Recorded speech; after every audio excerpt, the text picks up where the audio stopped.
different buckets of follow the need, marketing, financial soundness of the organization.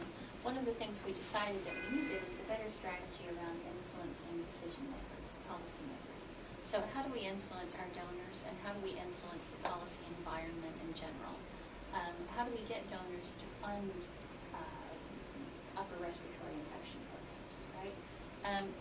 There was a survey that I think all of you saw that Honeyman sent out a week or two ago, the results of, and the highest expressed need for greater learning around kind of these types of initiatives was around learning how to influence decision makers and donors in the field. So what we propose doing, I don't know what else you have up here, David. I only have your other. Yeah, so what we propose doing is to modify, to work with David's team, and to modify the Delta process so that it includes that upstream marketing. So advocacy and influence is marketing, but to a more upstream donor. So we have just very simple sort of, a simple initiative of let's go after teaching platforms how to do upstream marketing via a Delta process. And that's sort of the crux of that one. Since we've gone through all of this, we're now combining that bucket with the marketing bucket. So David and Stephen Chapman and I are kind of working to push all of those things and make this a more coherent strategic initiative.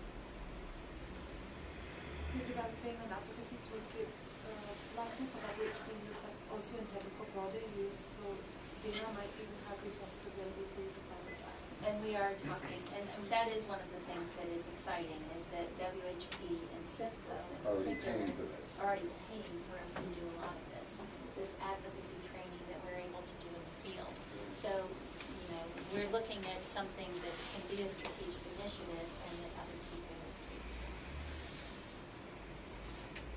That's the end of the That's, slide? yes, and sorry for the brevity, but that's.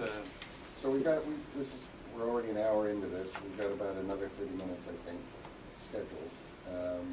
Let's just have some reactions, thoughts. Jen? I just had a question in terms of, I just came from the social franchising conference, and we're talking about trying to change, in certain fields, perception into getting into more service delivery. Yeah. And I just wanted to see how that would, I can see how it can fit way down, but how do we tease that out at a higher level? Well, it is included in the revised metrics, two things. One, the number of franchises we have. Two, the number that are executing some sort of performance-based financing. So to the degree that this is going to drive, or at least overt consideration of resource allocation, it's there. The working group itself is at such sort of a higher organization level, where all these other pieces, they're there. We sort of took it for granted, which was a bit of a mistake, and now they're coming back. It also certainly touches on follow the need, because this is where Sarah is seeking health solutions, and we want to follow that. So getting more into, increasing our leadership in franchising is really following her existing behaviors, which is what we do, and make the result better. Brian, did you have a question? I wanted to go back to the question about influence and Selena's point about talking to the Global Fund or whatever other external audience that might not be tuned into social marketing, and get back to my point also about the re-looking at the mission statement.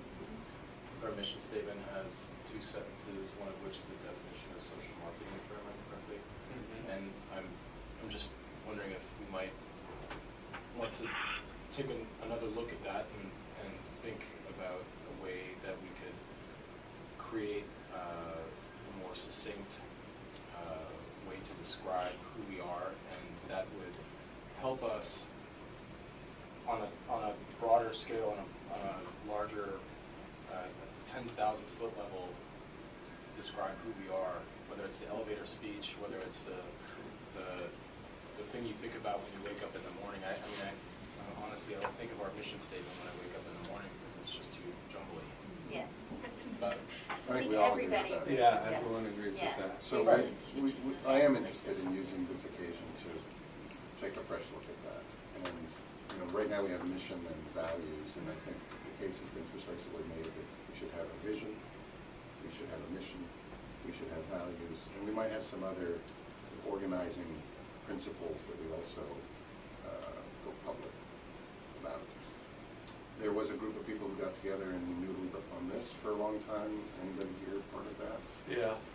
And one of the challenges of the mission is it's not what you do, it's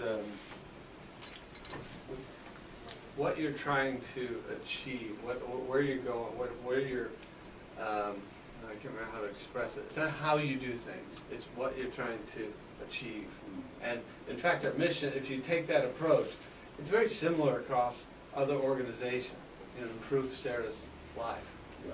and happiness. So you want So, something that's... but we want something that's also differentiated, but it's, technically, it's not really about how you do that, that doesn't matter to Sarah. But anyway, Carl's thought, we did work on that, it didn't end up very exciting, or differentiated, and then, And so I took that and I said, look, I gotta play with this for myself a little bit.